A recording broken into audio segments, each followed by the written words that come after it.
to get good at something, like it takes time. Like you have to put the time in. You have to dedicate time to get better. Like whether you're playing an instrument, or you're illustrating, or you're a professional athlete, like you have to practice. Otherwise, you can't just expect to get good overnight. Like that doesn't happen. Welcome to the Passion Behind the Art Show. It's all about diving in with individuals to learn the story behind their passion. It's your host, Daryl Pinnock. All right, today on the show, I just want to welcome a guy that I end up admiring. I got to see him talk at the Creative South, and I got to chat with him briefly. Bob Ewing. Heard a lot about him from Mike, a good friend of mine, so I'm excited to have him on the Passion Behind the Art show. Yeah, thanks for having me. Honored to be here. So yeah, all right. So let's kick it off. How did everything start? The Bob Ewing enterprise. How did it kick off? Man, it goes way back. Gotcha. It started off kind of slow, and backwards. I kind of started off with going to college for architecture, and thinking I wanted to be an architect, and then kind of realizing about 3.5 years into that I didn't. That's not what I wanted to do, and kind of leaving school and kind of meandering about for a little while doing commercial electric work, and lived in Florida for a stint.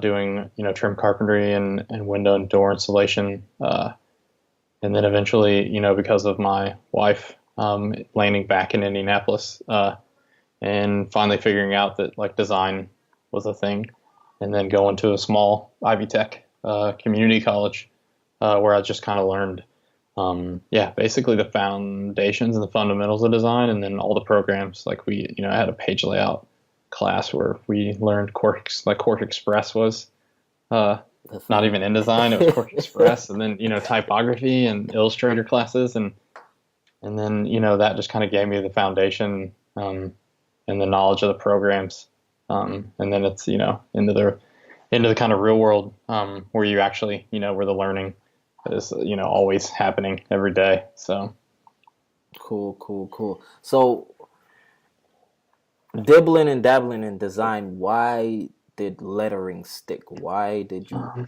get into lettering?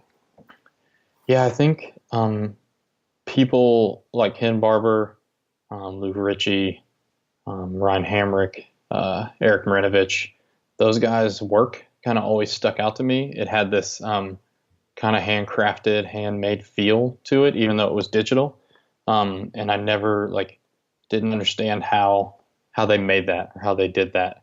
And then finally realizing that they're illustrators essentially, they're drawing it. Right. And they start with a sketch and refine and then go to the computer, and kind of realizing, having that realization, and then realizing that those guys also sucked at it one day when they first started, and spent a lot of time and dedicated a lot of time to getting better every day. And that kind of led to the daily lettering project that I did.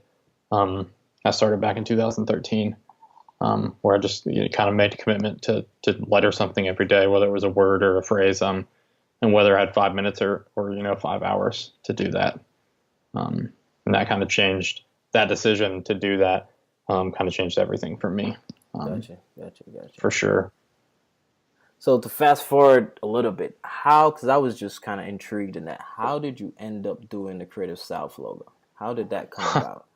Well, it's a little bit of a story, but so what happened was in 2014, the first year I went to Creative South, I about a couple weeks before, I was getting excited about Creative South. I'd never been to a creative conference before, so I hand lettered Creative South, and at the same time, and I posted it on Instagram just like I did every day. I did a lettering piece, but then I was actually starting to vector some of that stuff too. So it just so happened that I chose to vector Creative South and then posted on Dribble, and someone saw it. Matt Helm saw it and kind of pointed out to Mike.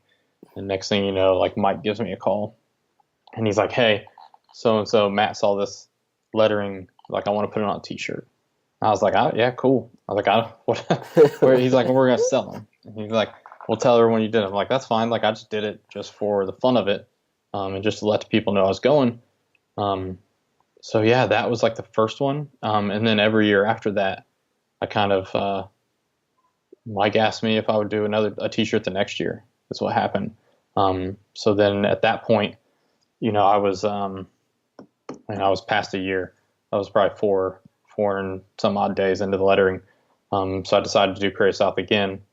Um, and then that eventually was a t-shirt design, and we did two colorways, real thread printed them, a green and an orange version. Yeah, I actually did the lettering piece in Kim Barber's workshop, which is like the only like formal training I've ever had with lettering was through Ken, especially at that time at least. So I did it in his workshop and then made a T-shirt out of it. And then the next year, leading up to 2016, Mike was like, "Hey, I saw a post and it was on there, and I was like, oh, that's cool.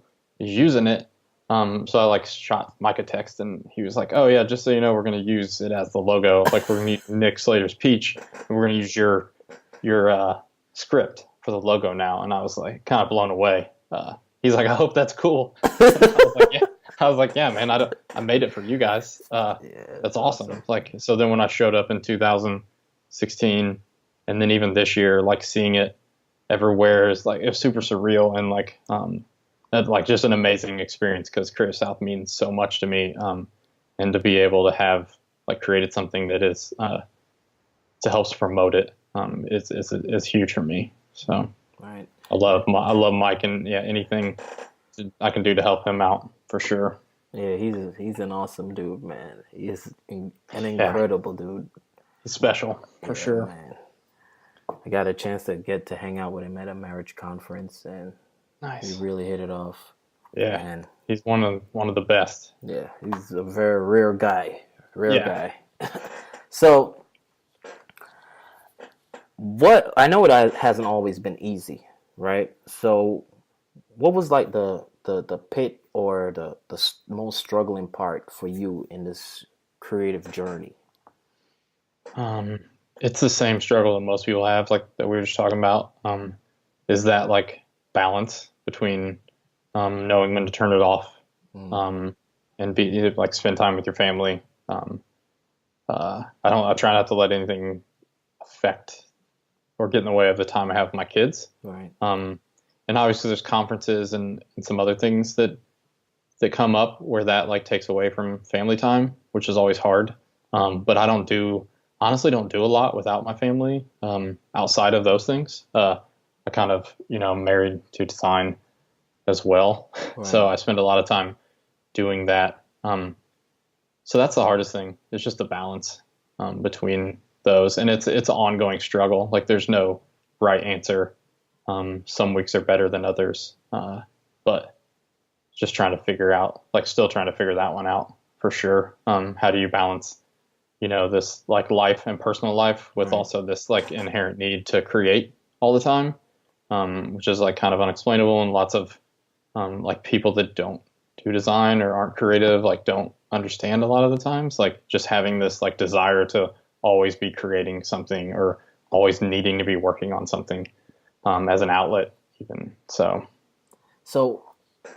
I saw your wife at Creative South, so I'm guessing like how was this process of, was she always on board? Was it like a struggle? Like, Yeah, I mean, she's been my biggest fan and critic from the get-go and always. And that's how like your best friend and your wife should be. You should have that relationship.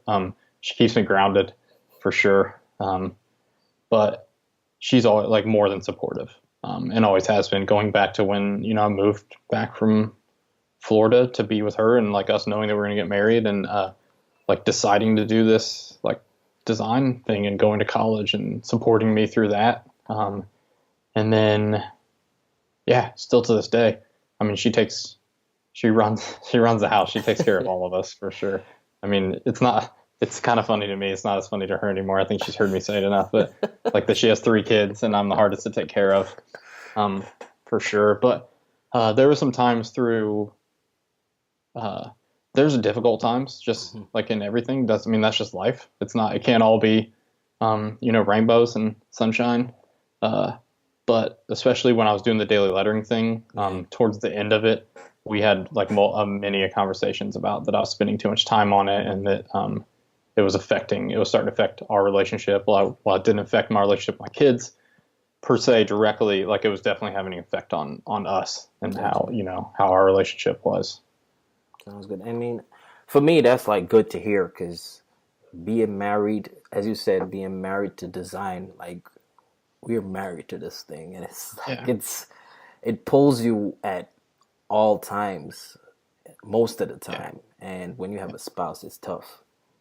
Yeah. Yeah, like it's not I don't it's not something it's a career or a life choice, Right. I feel like. Right. I don't see myself retiring ever. Like I hope a lot of the a lot of the people I look up to were creating their best work when they were, 50, 60, 70 years old, because that they'd put the time in to become experts, to do in the craft that they dedicate their life to. And like I see myself on that same path. Right.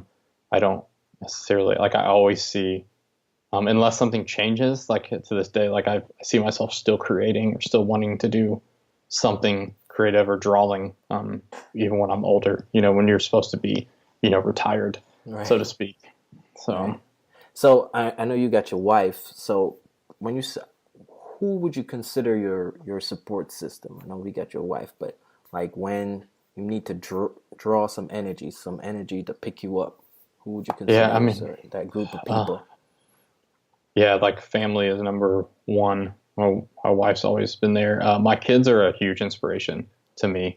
And while they're exhausting, often give you energy. And a lot of time it's a reprieve from design and a way to like forget it for a little while. But yeah, I'm super inspired by them. My daughter is always creating, and always drawing, and her imagination just blows me away. And then outside of that, like, so that's like huge, having a huge like family support, and that goes on to extended Right. family. My family's always been my mom and dad and my brothers have always been super supportive of me, and the bad choices and the good choices I made, even when I was younger. But then I think it's important, like the community that we have here in design is huge, Yeah. and I try and like lean into that as much as possible. I mean, daily I'm talking to someone about something, whether it's a project they're working on or a project I'm working on, but getting feedback or just getting that like, yeah, this is cool. Like keep, a little bit of, kick or, Right. inspiration that you need. And that's super valuable Gotcha. to be able to have that community. So how do you go about building on that? Because yeah, I'm like for me, I have a podcast. So that's a good entryway for me to get to know people Yeah. like you and everybody else. But outside of that, like I'm not 100% certain that I would reach out to Bob Ewing if I didn't have a podcast or if I didn't know Yeah. Mike actually. Um, I mean, we're all like, I don't know. I mean, for me, I reached out to people like Ken Barber and Ryan Hemrick, because they were sharing, their letterers. That's something that I was kind of striving to create what they're creating. But then they also teach and share a lot. So they kind of made it like the door cracked open to like, Gotcha. okay, I think I can email them and say, hey, can you give me feedback on this? Um, and then they responded, and then that just kind of just I mean just asking for it. Like I mean all of us are human beings, and like we're just normal people. I mean I've met many of people that I looked up to, and just like am kind of always reminded that like they're just a normal person too, just like I am. They do incredible work, and that's why we have this tendency to like we elevate them, but they're just good, normal people, and most people are good, and they want to um, help other people and help our design community grow and get better. But I think a lot of the community things is just finding something that you can relate to, Right. that you're both doing, and then that's just the entry point, and then it just kind of just kind of goes from there. And conferences are huge. Like Crave South's been huge. Yeah. I mean, so many of my closest friends in this, in this community of design are like I met at Creative South throughout the last 4 years. Some of them I've seen every year that I've been there, but some of them I've only seen once. So Cool.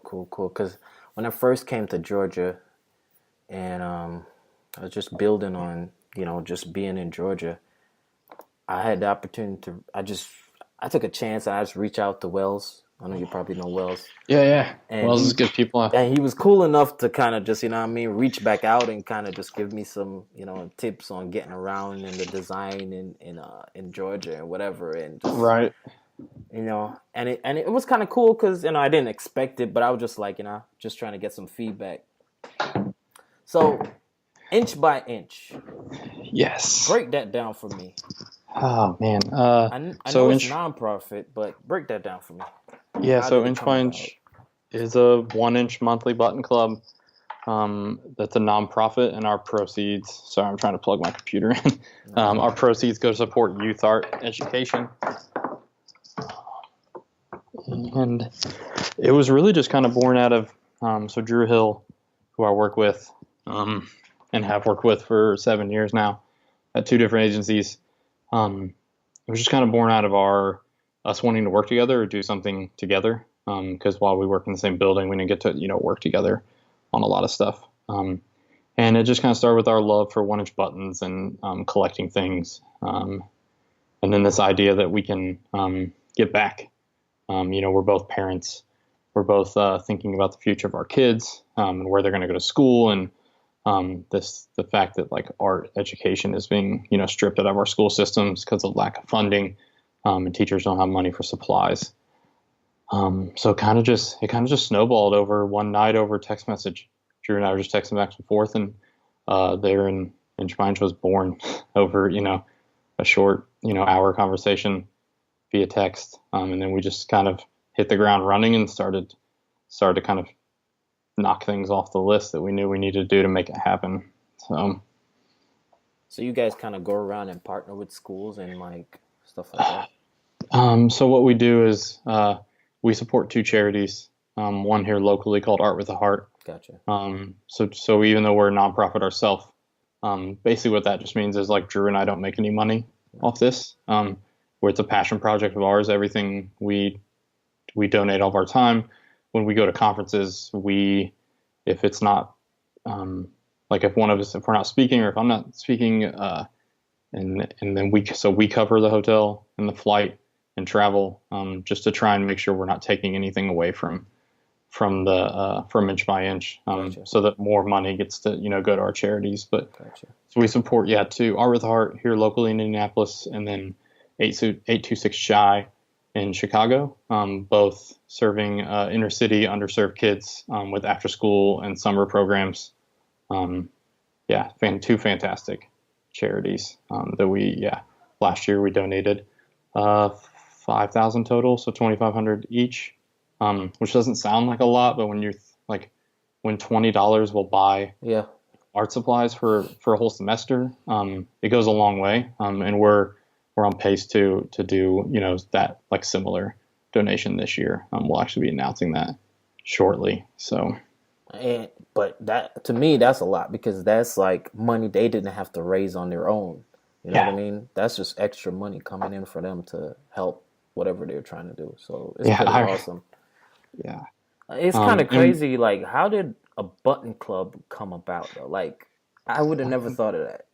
Yeah, I mean, it was just one of those things where we realized like no one is doing this. Like just a monthly button club sounded cool. Like, and then we just kind of realized that there's other things like this, but nothing. There definitely wasn't a 1-inch button club. So yeah. It sounds it sounds kind of funny, and when we're explaining it all the time, sometimes you get some odd questions or odd looks, but it's a lot of fun. That's for sure. So is it like it's subscription based, right? Yeah. So you buy a yearly subscription. Mm-hmm. It's $50 in the U.S. and $60 internationally, and that's just shipping is a difference in that cost. And then 65% of that goes to the charities that we support. The other 35% is basically shipping and then packaging and stuff like that. Like I said, Drew and I don't take anything away from this. And the reason we can do that is because of our amazing sponsors. French Paper donates all of our paper and envelopes. Mama Sauce down in Orlando prints our, packaging. Elm 3 hosts and coded our site for us and gives us all kinds of support, which is the agency that Drew and I work for. And then Busy Beaver Buttons at Chicago, they've made every one of our buttons since we started, just over 2 years ago. And then now the amazing folks at Real Thread also are an awesome sponsor of ours. Cool. So outside of the monthly membership, where basically you get 3 buttons in the mail every month instead of bills or, real estate postcards or whatever, kind of junk comes in the mail these days. We also have a full store of T-shirts and mini pennants and patches, and then you can also buy like all of the buttons in our store too. So Cool. So I noticed that you got a pretty good relationship with Mama Sauce and French Paper. Like, how did that happen? we met on the internet. Okay. Is the answer. Yeah, Brian and I kind of discovered French Paper early on in my design career, and just these beautiful kind of colored paper. And then Drew and I made a trip up in Niles to kind of tour the mill because it's like 2.5 hours north of us, so not too far away. So we made a trip up there, and that was the first time we met Brian and Jerry. And then just kind of we became friends since then. Seeing them at other conferences that we go to, but then also just kind of like supporting them, and then they support the design community. Their support for the design community is amazing. And then Mama Sauce, I met Nick and a bunch of the crew at Creative South in 2014. We took their workshop. And that was the first time I met Nick. And next thing you know, he was telling me about this new series they're doing called Print Matters, where they like tour and give a talk, and they ask a designer in each city to design a poster for that event. And it just so happened that the first one was going to be in Indianapolis by chance. And it just happened that I met Nick, Cool. right before, it's at Creative South before that was happened. Like, it's kind of the special, like why Creative South is so special to me. And then it just kind of snowballed from there. We just became, over the years we've become friends, and a lot of that is my support of them, and they're also another company that just supports the design community so well. Awesome. Yeah, I've followed Mama Sauce. I've never got the opportunity to use them yet, but I love their work. The print, the letterpress is awesome. Yeah, it's amazing. They do amazing work for sure. Yeah. But yeah, it all started with me just being fans of those two companies and kind of what they do. Cool. So what's next for Bob Ewing? Oh man, it's summer, so I like to say I dial things back some, especially from the spring. The spring was super busy for me. Anything like leading up to Creative South is kind of a crazy couple months for sure. And then, I dial back a little bit. I have a few freelance projects that I'll be doing this summer. But I really we enjoy spending time with the family and getting outside. And then I think this year I'm like kind of focusing on illustration a lot more. That doesn't mean I'm not lettering. I still do lots of lettering. But like trying to like use the kind of skills that I've learned in lettering as far as like drawing again, and that confidence to explore new things. So like the biggest thing for me is just kind of pushing out of my comfort zone. Gotcha. And trying new styles, trying new pens, new utensils, anything that will kind of yield a different effect. And I think it was like Timothy Goodwin maybe that says like if you don't like the work you're creating, then change your tool, which is like super true. Right. So I like just recently picked up like parallel pen again, because I haven't in a while, is like just to try something new, and it undoubtedly yields like a completely different style than what I've kind of fell into doing because I'm comfortable doing it. So yeah, Awesome. just trying to push out of my comfort zone. Sounds good. So that's kind of like I seen you did the elephant. Yeah, Yeah, I seen that today. yes, nice. Yeah, so that's like stuff that I never would have created if it hadn't have been like for lettering and kind of the confidence that lettering gave me. Essentially, that's all like letterers are is you're just Right. illustrating letters. So yeah, I mean, it's awesome to work at a place where I get to like draw an elephant. This is the third elephant I've drawn. So yeah, I've been there 3 years and I've done an elephant every year. So that's a lot of fun. So good old AIGA kickball. It sounds like where you work at kind of give you guys the freedom to kind of do your other stuff outside of. Yeah, um, we have like we have some core values that are very true and kind of set the standard, the tone for the company. A lot of times, I've worked at places that had like, values or a motto. Those didn't necessarily ring true. And I feel like that they do at Element 3 for sure. And one of them is just stay curious.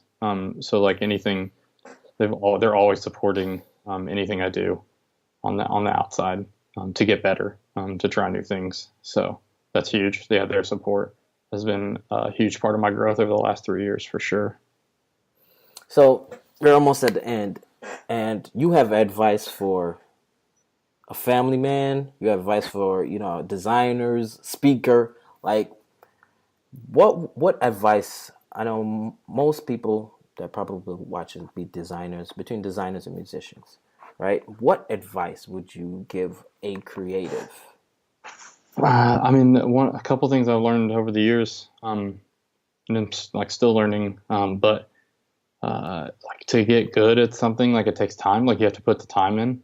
You have to dedicate time to get better. Like whether you're playing an instrument, or you're illustrating, or you're a professional athlete, like you have to practice.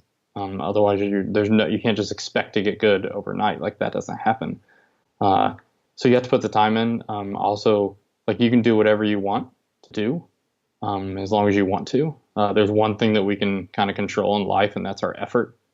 So you have the ability to kind of choose your own path, but you just have to put the time in. So, but if you don't want to do it, then it's not gonna happen. For me, the lettering was just kind of that perfect alignment of something I wanted to do, but I'm also like passionate about. So it was just like things aligned at the right time for me. Awesome. Well, man, I appreciate you coming on. If someone wants to learn more about Bob Ewing, where would they go? Best thing I'm on the social medias at Bob Ewing _ also at Bobwing _ It's spelled the same, so depending on how you look at it. But yeah, and then on Dribble, but you can just search Bob Ewing. Luckily, like that's not a very common name, so it's not like Jake Smith. But yeah, but yeah, I'm always on there. I'm like always sharing stuff. So yeah. Awesome. Well, man, thanks for coming on. Have a blessed night, man. Yeah, you too.